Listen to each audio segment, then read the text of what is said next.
So I spent a week in hospital from the 27th of March through to the 3rd of April.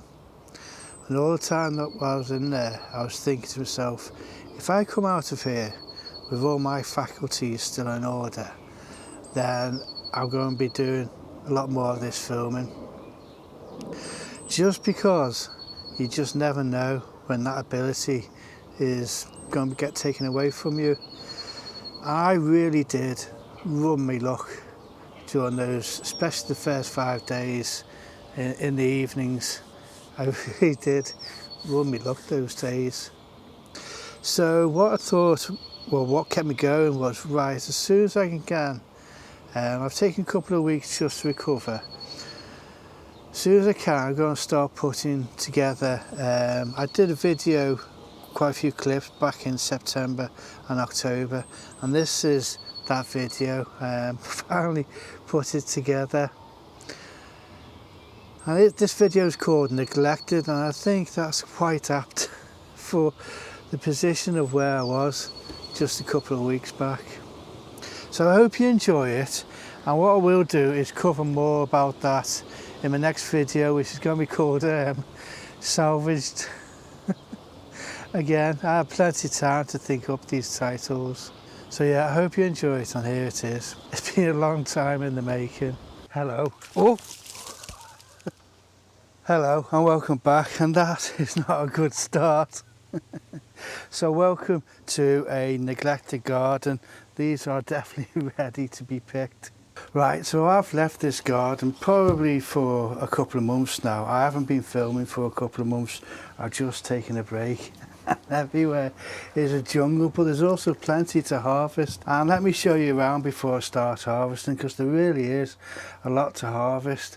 And it's surprising what just keeps on surviving when you don't even have to look after it. Right, and all these potatoes, again, they are desperate to be harvested now. I mean, I got some real big ob-round, let me see if I can get hold of this. I've got some real big ob-round tubs there. So I'm really looking forward to when I do harvest all these. There's quite a few of them that are ob-round, so yeah, fingers crossed with all of those. Now, probably just about in the picture as well is probably the biggest courgette I've grown. That definitely is a marrow. That just needs to be taken out. And I'm okay with showing you all this, I just haven't had time. But I'm seeing all the positives as well, you know, just leaving these and not being too eager. Fingers crossed, I'm going to have some nice whoppers in there. Tempted just to harvest those now. Well, let's carry on with the little tour of shame. Right, this looks dead, and it is. I haven't watered it for well over a month now, and that's just so all the fruit would ripen. So this desperately needs harvesting.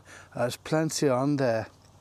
Now, I've said this many times, these are probably one, just that one little one will do it for a meal, and that'll be a hot hot chili or curry if I was doing that. These are 250,000 to 300. So there's a year's supply, and all I've done is just left the plant and it's ready to get harvested. And around here, again, everything is a complete mess, and I'm okay with it. Because everything just seems to have survived and thrived without my interference. I mean, we've got plenty of parsnips. Again, these haven't been thinned out, so I've no idea what they're going to look like. But we've got plenty of carrots here, and we have been harvesting the carrots on this side just to make some room. And we are also sharing some of those with the slugs. But yeah, there's still plenty in there as well. So this is one of the worst parts. All these beds definitely gone over. These are actually lettuces. But here we have got all these lovely beetroots, and this one definitely needs harvesting. It's a real big whopper, that is. It's probably going to be very woody, but it doesn't matter. A lot of beetroots do need harvesting now. They're very well mature at the moment.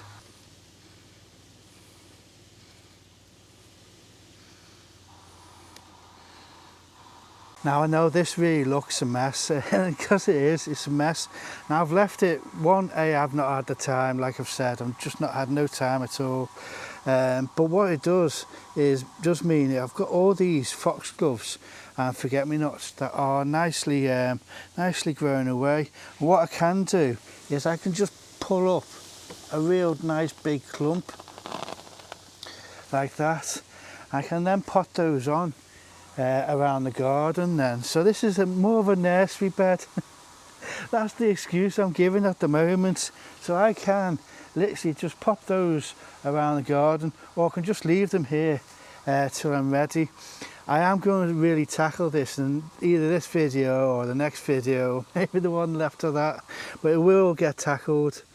And again here we've got loads of chard which I've just left at the moment, and some of the kales are surviving. I can see quite a few caterpillars on there, so I may have to just clean them up. Maybe what I need to do is just lift the nets up at the moment and just see what survives, or what is surviving. Because at the moment all the blue tits are back, so hopefully they can start to feast on these caterpillars. But yeah, it's a mess, but there's real bonuses in it. I'm going to be clearing out one of the bank beds, so I want to clear out all the beds, and that means that that area doesn't have any forget-me-nots or foxgloves, so I can now transplant these around the garden. So yeah, it may look a mess, but yeah, I'm okay with it at the moment. Right, a little bit of a rain break there. It's gone really dark. So this is another thing that I need to harvest.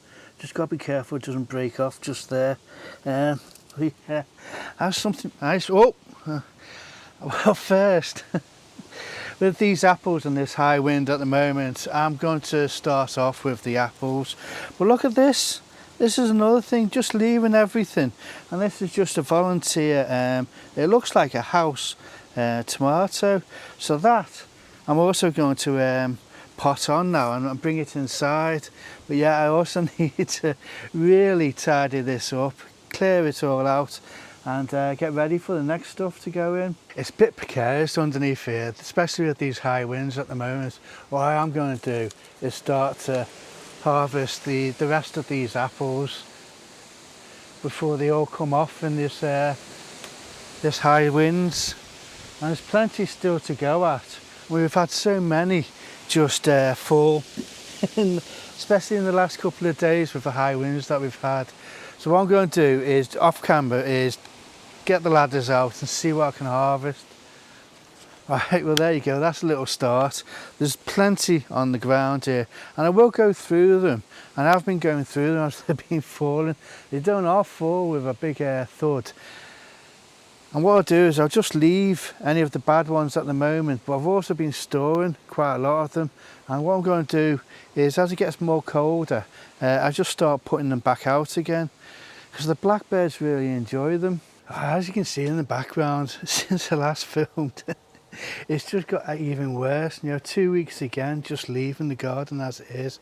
I have tidied up the greenhouse and that looks a lot better in there, but just to make things worse, these are all the bulbs that I've got from, let me see if I can show you all those, that I got when I went to Malvern.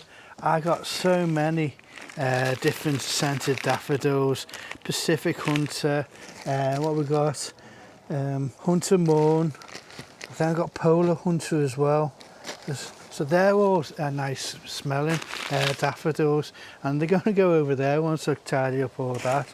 I've got loads of tulips and more of the Winston Churchill daffodils, because what I'm going to do is move or empty out that tub, and that's where the new greenhouse is going to go.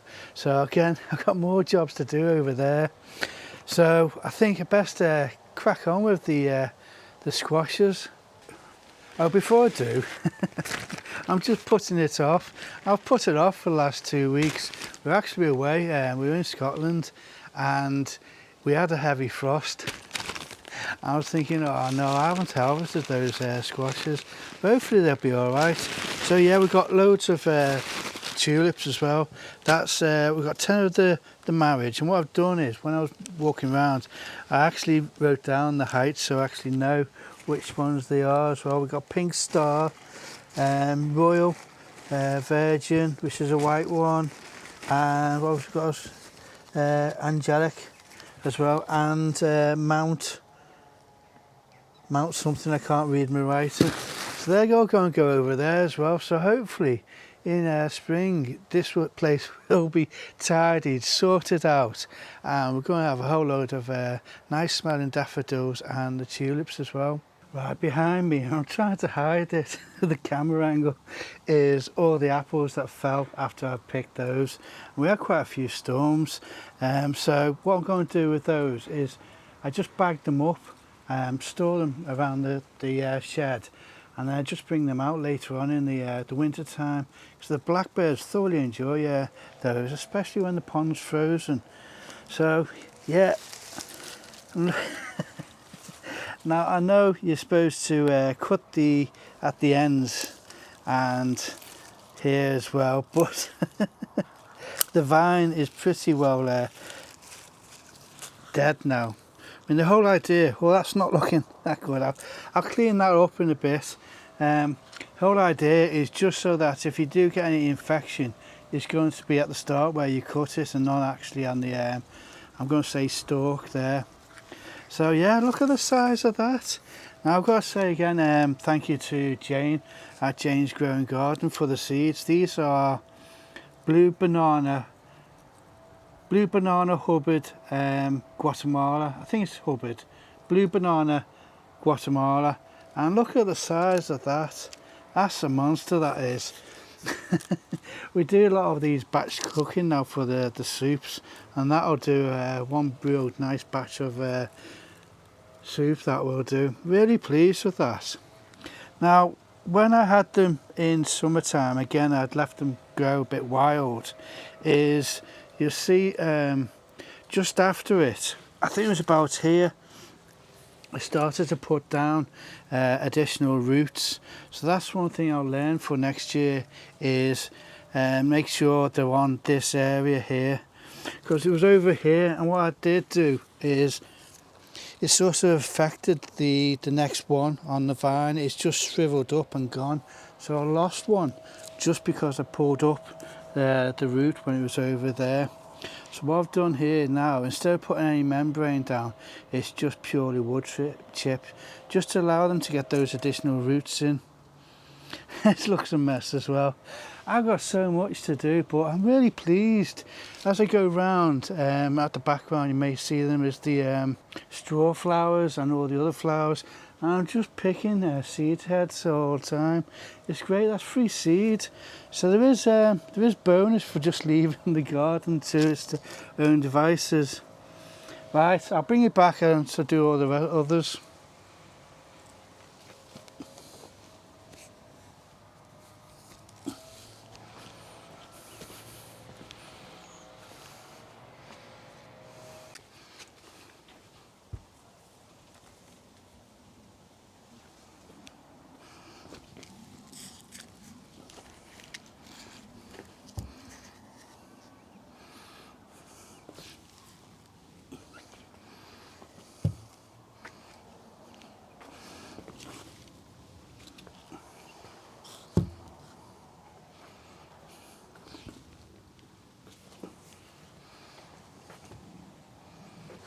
I'm really pleased with all these. I mean, look at the size of that. That's massive. You know, that really is going to be a two-mealer there. Now, when I was starting to do my research on these, oh, it sounds a nice hollow as well. Hopefully that's on the mic there. Yeah, so that's definitely ready. Look at the state of the stalk. Well and truly cured. Really lucky I didn't lose this to the frost. Yeah, when I was doing the research on these, they were supposed, this is what most people were typically growing before the butternut was introduced. I mean, look at the difference. And now I know all that is going to be flesh, but this has the seeds running right the way through the middle, so they're really big. I was wrong about that, but when you consider the size of this, there's plenty of flesh in there. So yeah, really looking forward to using those. Right, let's get these uchikuri. Right, again, these are definitely ready. You saw at the start when the other one fell off in my hand. So yeah, looking forward to using these as well. I've completely forgotten whether I mentioned this before. It's been 2 weeks since I was filming. Sarah makes this lovely squash soup. So we've got all these. I'm really pleased with it. We mostly use butternut squash, but now we've got those blue bananas and these. Really looking forward to a nice winter squash soup with some chilli in it as well.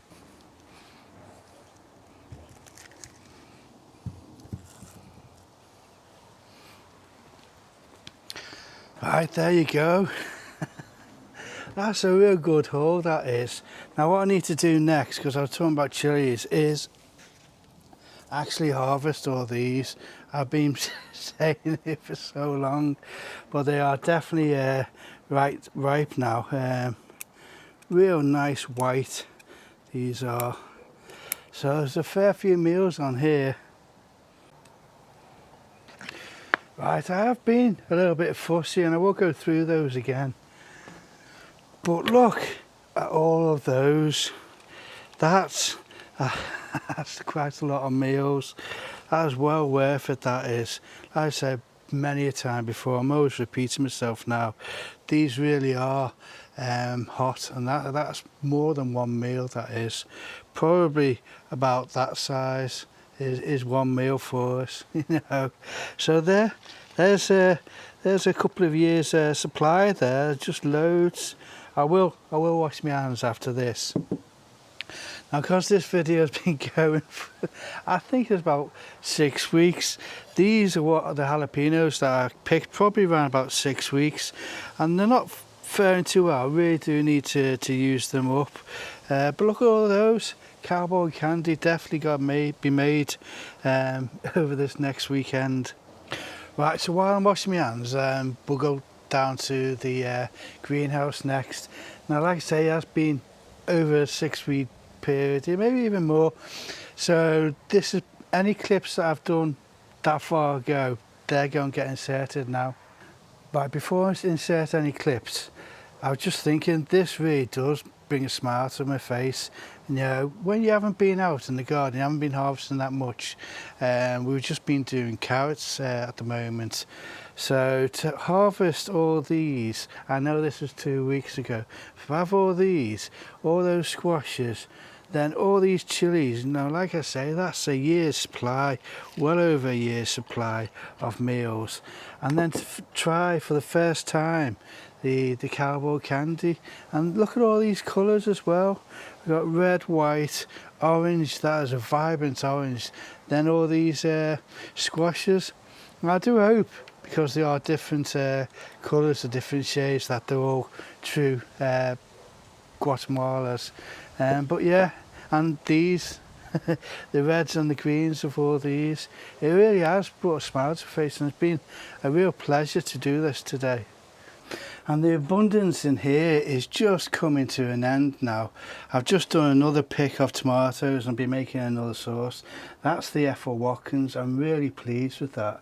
I'm going to be growing that one again. I mean, look at the size of that.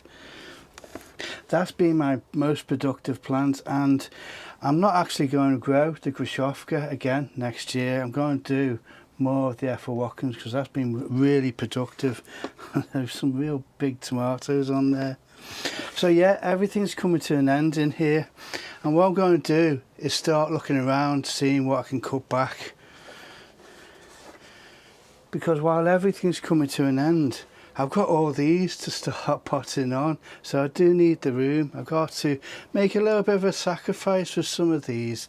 There's a few tomatoes left on some of these, so I think it's time just to have a big clear out. Right, I know it looks really bare in here already, but I just thought I'd show you all these. These are there for Watkins, and they're still ripening up. And we've had so much of these two plants. It's definitely one I'm going to be growing next year. And look at the size of these. And what... Oh! I was lucky. They are definitely ripe. Gotta make sure I touch them. But these are really nice when they're roasted. I mean, real good meaty tomato. So yeah, definitely going to be growing this one next year. And here we go. There's plenty of space in now. I can get the shelves back up. I only had enough time just to tidy up the tomatoes. I still need to get rid of all these tomato plants and the basils now. That's gone well over. And it's everything I touch at the moment. Everything is ripe and ready to be harvested. And that's really nice still to be getting these tomatoes. Just put that on there so I don't bruise it. So yeah, that now gives me time to hopefully start planting on some of these, and we'll see what we get with these. I've forgotten what this one is.